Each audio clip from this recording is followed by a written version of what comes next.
Welcome to Small Business Signals. I'm here to cut through the noise and give you the signals that actually matter for your business. Today we're talking about something that could fundamentally change your growth trajectory. SBA loans in 2026 and how the rules just shifted. If you've been considering an SBA loan, or you applied and got rejected, the information in this episode could make the difference. Here's the paradox we're dealing with. SBA loan rates are at their lowest point in nearly 3 years. That's genuinely good news. But at the same time, only 34% of applicants are getting fully approved. 2 out of 3 people walking into this process are walking out empty-handed. So what separates the approved from the rejected? It's not just about having a good business. There are specific rule changes from 2025 that are now gatekeeping access. And if you don't know what changed, you're essentially bringing a 2024 application into a 2026 world. That's a rejection waiting to happen. By the end of this episode, you'll know exactly what the new requirements are, which lenders to approach, and how to structure your application for the highest chance of approval. Let's start with why SBA loans matter for small businesses specifically. These aren't regular bank loans. The SBA guarantees a portion of the loan for the lender. That guarantee means lenders can offer you better rates and longer terms than you'd get on your own. It's the government essentially co-signing your loan. For a small business without decades of credit history or millions in collateral, this can be the difference between growth and stagnation. There are 3 main SBA loan programs you should know about. The 7A program is the most common. It's versatile and can fund almost any business purpose. The 504 program is specifically for major fixed assets. Think real estate, heavy equipment, major renovations. Bigger purchases, more structure. And the microloan program exists for smaller needs, up to $50,000 through nonprofit lenders. Different requirements, more accessible for many businesses. Now, here's what most people miss. Each program has its own approval process, its own timeline, and as of 2025 and 2026, its own updated requirements. The SBA processed over 70,000 loans in 2024 alone. That's a lot of capital flowing into small businesses. But the approval rate tells a different story. According to Swoop Funding's analysis of SBA data, only 34% of applicants receive full approval. That's despite strong demand for these loans. What's driving those rejections? The biggest factor, according to Fastway SBA, is incomplete applications. Missing documents sink more applications than bad credit. Think about that for a moment. People are getting rejected not because their business isn't viable, but because they didn't include 3 years of tax returns or forgot to document their ownership structure. That's a fixable problem. And that's exactly what we're going to address today. The things you can control that will dramatically improve your odds. Let's talk rates first, because the timing right now is genuinely favorable. NerdWallet's 2026 rate tracker shows 7 loans ranging from 10.5 to 15.5%. Those are the lowest rates we've seen in almost 3 years. The Federal Reserve's rate cuts in late 2025 directly reduced SBA loan costs for borrowers. According to Lendio's January 2026 analysis, the Federal Reserve held rates steady in January, but experts expect additional cuts later this year. So if you're weighing whether to apply now or wait, there's a strategic calculation to make. Rates might drop further, but approval requirements aren't getting any easier.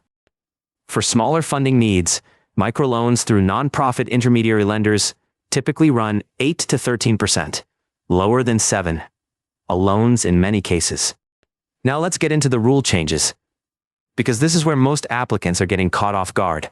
2 major changes took effect in 2025 that are shaping 2026 approvals. First, the SBSS score minimum.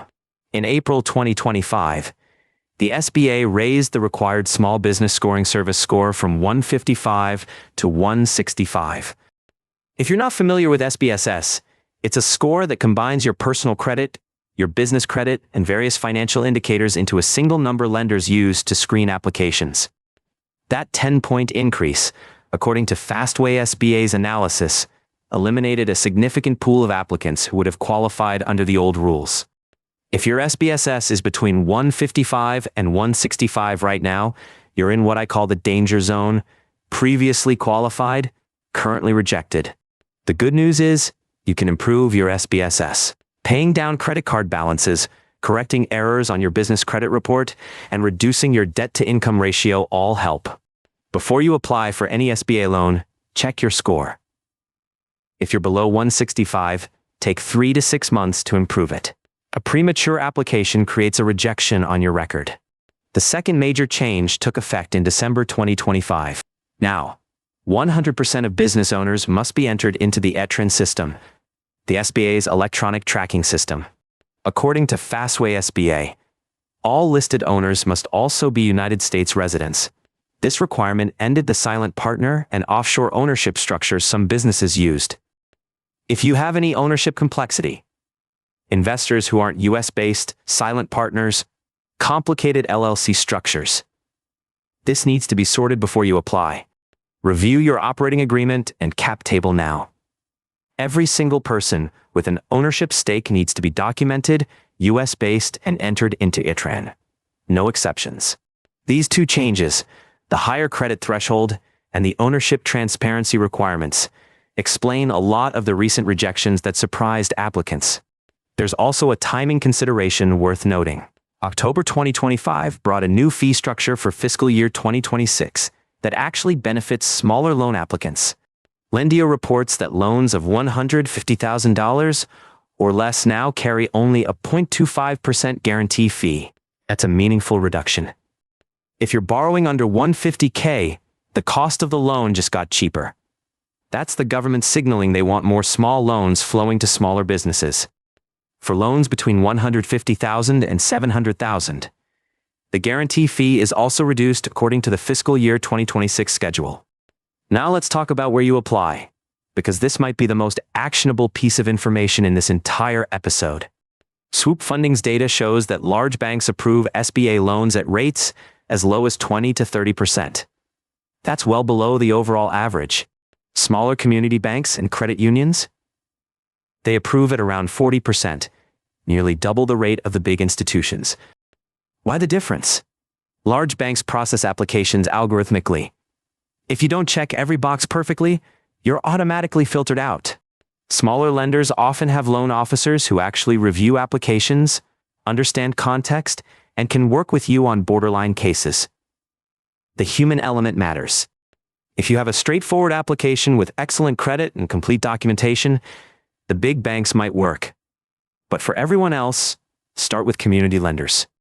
Many community banks also participate in SBA preferred lender programs, which means they can approve loans without sending them to the SBA for additional review. Faster processing. According to Fastway SBA's lending guide, submitting a complete application the first time is the single biggest factor in improving your approval odds. So what does a complete application look like in 2026? Let me walk you through the documentation checklist that lenders expect to see. First, 3 years of business and personal tax returns. Not 2 years. 3.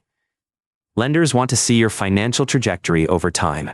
Second, current profit and loss statements and balance sheets. These should be recent, ideally within 60 days of application. Outdated financials slow everything down. Third, a clear business plan showing how you'll use the funds and how you'll repay. Not a novel, a focused document that answers the lender's core questions. Fourth, your ownership documentation. That's your operating agreement, articles of incorporation, and for every owner, their personal financial statements and identification. Fifth, debt schedule showing all existing obligations. Lenders need to see your full financial picture to assess whether you can handle additional debt service. Missing any of these doesn't just delay your application, it can result in outright rejection. And a rejection stays on your record for future applications. Create a folder, physical or digital, with every document organized before you even start the application process. Preparation is your competitive advantage. Now let's talk about timing strategy, because the window for SBA loans in 2026 might be more favorable than usual.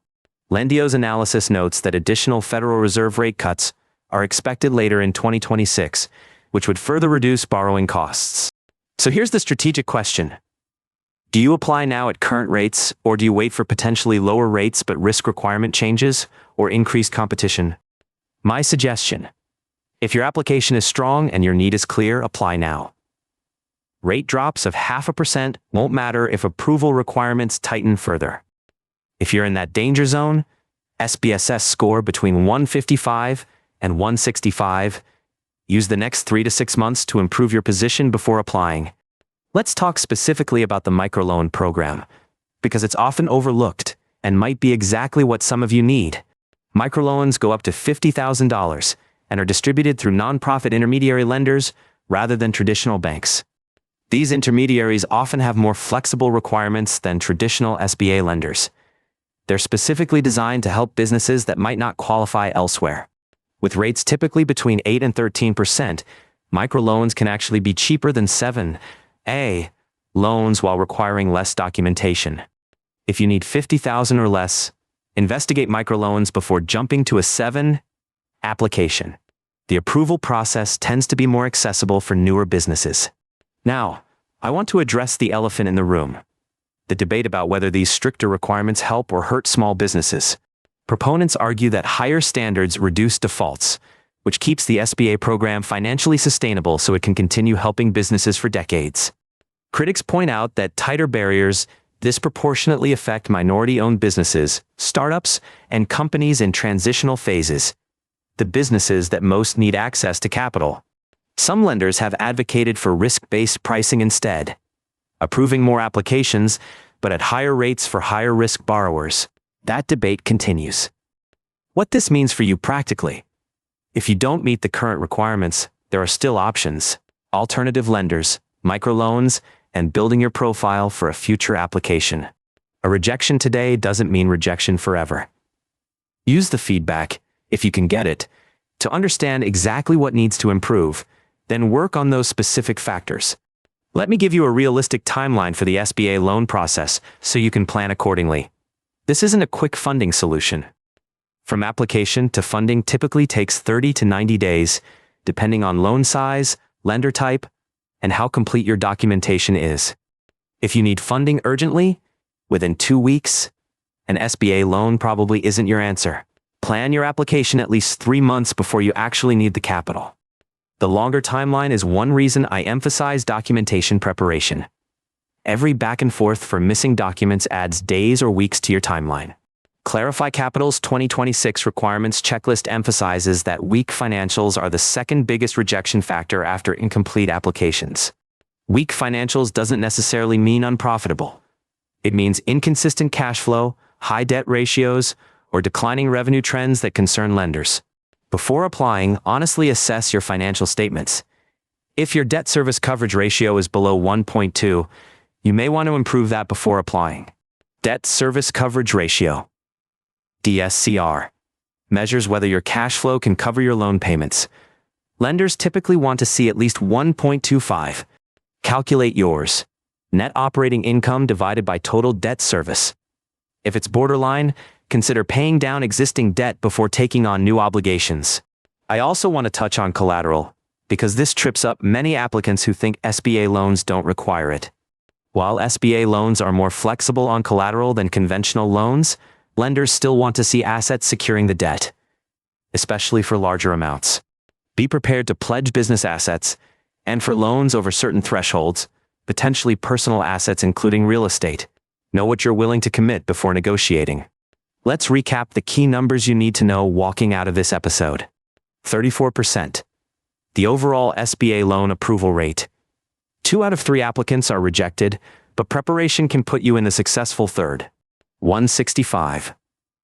The new minimum SBSS score as of April 2025. Know your score before applying. Below this threshold means automatic rejection. 100%. The ownership documentation requirement. Every owner in ETRAN, every owner US-based. No exceptions as of December 2025. 10.5 to 15.5%. Current 7, our rate range, the lowest in nearly 3 years. Good borrowing conditions for qualified applicants. 40%. The approval rate at smaller community banks versus 20 to 30% at large banks. Where you apply matters significantly. Here's your action plan. Step 1. Check your SBSS score immediately. If you're below 165, create a 3 to 6 month improvement plan before applying. Step 2. Audit your ownership structure. Every person with a stake needs